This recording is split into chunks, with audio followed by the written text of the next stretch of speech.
Assalamualaikum dan salam Sarawak Maju Makmur bersama saya Fidas Matram. Tumpuan berita, Speaker Dewan Undangan Negeri Dun Sarawak Tan Sri Dato' Amar Muhammad Asfi Awang Nasar telah menerima kunjungan rasmi daripada Speaker Dun Sabah Dato' Sri Panglima Kadzim M. Yahya. Kunjungan rasmi yang dibuat di Kuching pada Sabtu itu bertujuan untuk berkongsi idea dan mengukuhkan silaturahim antara Dun Sabah dan Sarawak di samping berkongsi keunikan serta kepelbagaian budaya di negeri ini. Dalam pada itu, sepanjang khidmat baktinya selama 25 tahun menerajui Dun Sarawak, Tan Sri Dato' Amar Muhammad Asfia sentiasa mempraktikkan hubungan kerjasama erat antara Dun seluruh Malaysia. Untuk makluman, Sarawak juga telah dipilih menjadi tuan rumah bagi Persidangan Speaker se-Malaysia pada tahun 2024. Pada sebelah malam Sabtu pula, Tan Sri Dato' Amar Muhammad Asfia dan Dato' Sri Panglima Kadzim menghadiri majlis resepsi perkahwinan pegawai Dun Sarawak Muhammad Zulkhairi Muhammad bertempat di Dewan Kompleks Islam Baitumah Sarawak.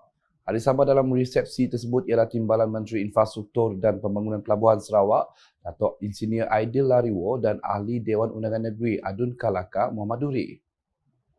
Laporan seterusnya, seramai 71 pemilik rumah di konstituensi Bekenu menzahirkan perasaan syukur setelah rumah mereka kini telah diselenggara menerusi projek penambahbaikan Rumah Rakyat Miskin Sarawak PPRMS tahun 2023. Projek PPRMS melibatkan 71 pemilik itu telah dilaksanakan dengan kos keseluruhan sebanyak RM495,000. Timbalan Menteri Pembangunan Wanita, Kanak-kanak dan Kesejahteraan Komuniti Sarawak Dato' Rozi Yunus berkata sejumlah RM3.28 juta telah diperuntuk sejak tahun 2018 hingga 2023 bagi bantuan penyelenggaraan rumah rakyat di konstituensi Bekenu.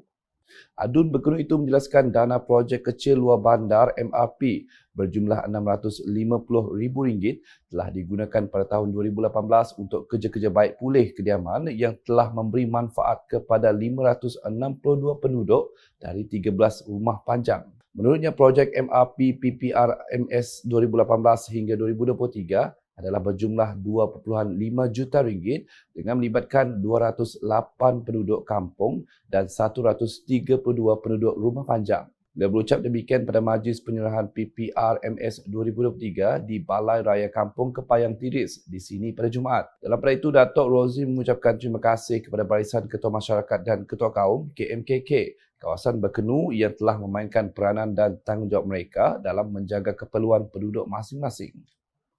Manakala di Sarike pula, kerajaan negeri telah mengorak langkah bagi memastikan tahap bekalan makanan food supply mencukupi untuk rakyat dengan perancangan jangka pendek dan jangka panjang. Ahli Parlimen Tanjung Manis Insinyur Yusof Abdul Wahab berkata keterjaminan bekalan makanan menjadi keutamaan penting dalam memastikan rakyat Malaysia mendapat bekalan makanan yang mencukupi pada harga berpatutan. Jelasnya, kerajaan negeri turut melaksanakan dasar pemberian benih kepada para petani dan pesawah, bantuan baja dan pelbagai lagi usaha memastikan pengeluaran hasil yang berkekalan. Dia berkata demikian ketika ditemui pemberita dalam program jualan agro madani di Pasar Selalang, Sarike pada Sabtu. Pengunjung yang hadir berpeluang mendapatkan barangan keperluan dapur di jualan kombo madani pada harga RM10 sebakul yang mengandungi produk agro makanan seperti sayur-sayuran, minyak masak, gula dan lain-lain. Selain itu, Pusat Khidmat Tanjung Manis juga telah menambah 100 set jualan kombo menjadikan 200 set agar lebih ramai penduduk kawasan dapat manfaat daripada program berkenaan. Perkembangan berikut, wabak COVID-19 yang kembali merebak menjadi topik bualan orang ramai dengan Timbalan Premier Sarawak Dato' Ahmad Douglas Ugambas turut menasihati rakyat Sarawak agar sentiasa berjaga-jaga dan mematuhi prosedur operasi standard SOP sebelum ini. Jangkitan ini turut dijangkakan meningkat pada penghujung tahun ini terutamanya dengan perayaan besar umat Kristian iaitu sambutan Christmas, ekoran aktiviti kunjung-mengunjung, rumah keluarga dan sanak saudara. Tinjauan wartawan Unit Komunikasi Awam Sarawak UKAS di sekitar Kuching mendapati orang ramai mula mengambil langkah berjaga-jaga dalam usaha mengekang penularan wabak ini. Ahmad Naim Fitri menyatakan dirinya telah kembali menggunakan pelitup muka di mana-mana sahaja sama ada di tempat kerja, pusat beli belah maupun ke kedai runcit sahaja. Kami start mengenai mas semenjak kes COVID-19 meningkat dan sini-sini kami pergi mesti kami pakai pergi mall, pergi taman atau pergi dekat football court, sini-sini lah. Dulu aku ada beli test kit COVID-19, takut ada gejala-gejala ke apa kan. Lepas tu aku dah mulakan social distancing, macam follow-on ikutan SOP sejak dulu lagi. Selanjutnya, tinggal seminggu lagi perayaan Hari Christmas bakal disambut oleh penganut Kristian. Persiapan kini sedang rancak dibuat bagi meraikannya. Tinjauan wartawan unit komunikasi Awam Sarawak UKAS mendapati orang ramai sudah mula menghias rumah masing-masing sebagai persediaan menyambut perayaan itu kelak. Bagi Andrew Smartik, persediaan pada tahun ini tetap meriah seperti tahun sebelumnya. Seperti biasa, kalau di rumah kita kemaskan buat perhiasan apa yang patut mengikut kemampuan lah, terutama dalam keadaan ekonomi sekarang. Keramaian itu dibuat ikut kita kata kemampuan masing-masing. Yang penting itu persekutuan dengan satu keluarga, dengan tetamu-tetamu yang datang. Dan dalam masa yang sama juga kita semua sedia maklum penyakit COVID ini case-nya pun semakin meningkat saban hari. Jadi kepada semua kita, dalam kita merayakan Christmas tahun ini, kita ambil langkah berjaga-jaga dalam kita keluar membeli belah, membeli bahan-bahan, barang-barang persiapan. Kita juga kalau boleh, kalau banyak orang pakai pelitup muka, sediakan sanitizer untuk tangan, dan kalau rasa diri tidak berapa sehat, bagus kita buat langkah jaga-jaga lebih awal. Selamat Hari Christmas tahun 2023 kepada semua yang menyambut, terutama kepada umat Kristian, dan kita kongsikan sukacita ini kepada jiran-jiran kita, sanak saudara kita, dan juga kepada kawan-kawan kita. Merry Christmas.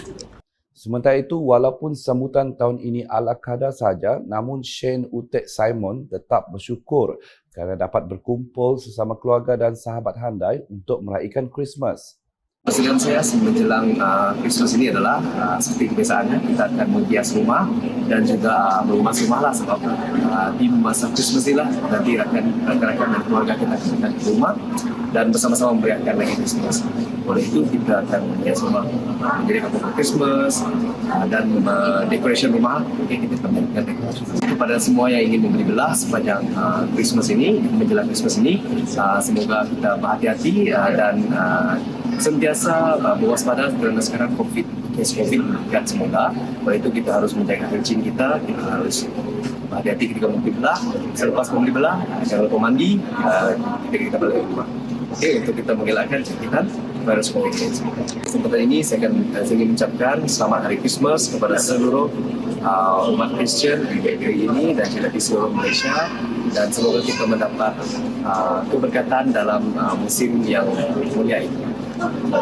Turut senada Rachel Dayang yang berharap agar semua penganut Kristian yang menyambut Hari Christmas bersama ahli keluarga dan rakan-rakan tersayang dengan kegembiraan, kebaikan dan dalam keadaan aman. Ya, sebagai youth, saya akan busy dengan gereja. Kesiapan kami untuk malam Hari Christmas dan Hari Christmas tersebut. Dan untuk di rumah, mungkin kami akan menyambut. Dan persiapan kami untuk menghias rumah, beli makanan, dan semua yang kami perlukan semasa Hari Christmas. Memenangkan kita punya COVID case semakin meningkat, saya mengharapkan semua kenderaan dilengkapkan dengan mask supaya kalau kita berziarah kita dapat menggunakan mask jika untuk mengelakkan kes ini semakin meningkat pada masa depan. Untuk orang yang membeli belah, jika boleh, kita berbelilah dengan berpadang. Janganlah satu keluarga untuk pergi membeli. Kita membuatlah perancangan sebelum pergi membeli agar kita tidak crowd the supermarket, supaya kita tidak menjangkiti orang lain dan orang yang tersayang. Selamat menyambut Hari Christmas dan Tuhan memberkati.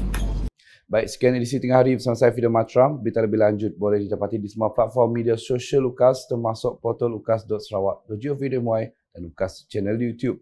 Sebelum mengakhiri buletin UKAS, saksikan VC Premier Sarawak 2030, Revenue, Reengineering, The Boss and Development Funding. #Saluran Informasi Rakyat. Salam UKAS. VC Premier 2030, Revenue Reengineering, The Boss and Development Funding.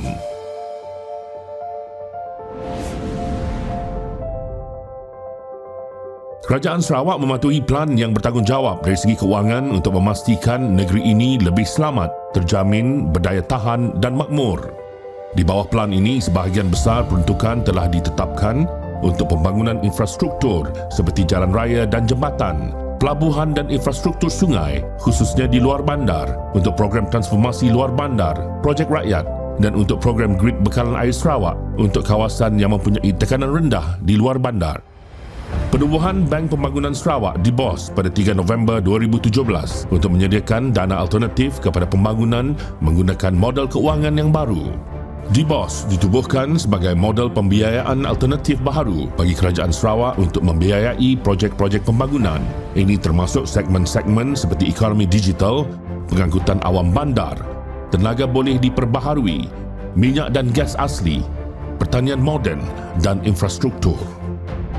We have to complain all the time and do nothing for ourselves. With this reminder and with full hope for the future, I have the pleasure to launch Sarawak First and very own development bank, the Development Bank of Sarawak, DBOS. Thank you very much. DBOS memberi tumpuan kepada pembiayaan projek-projek strategik untuk mentransformasi Sarawak, akan sentiasa mengenal pasti peluang dalam kewangan hijau dan mengamalkan objektif berkaitan alam sekitar, sosial dan tadbir urus ESG dalam perniagaan. Jumlah aset milik Bank Pembangunan Sarawak mencecah 9.47 bilion ringgit dengan pendapatan terdahulu kira-kira 130.5 juta ringgit setakat Oktober 2022. DBOS telah dilancarkan pada 2017 dengan modal berbayar berjumlah 500 juta ringgit dari dana Rizab Sarawak.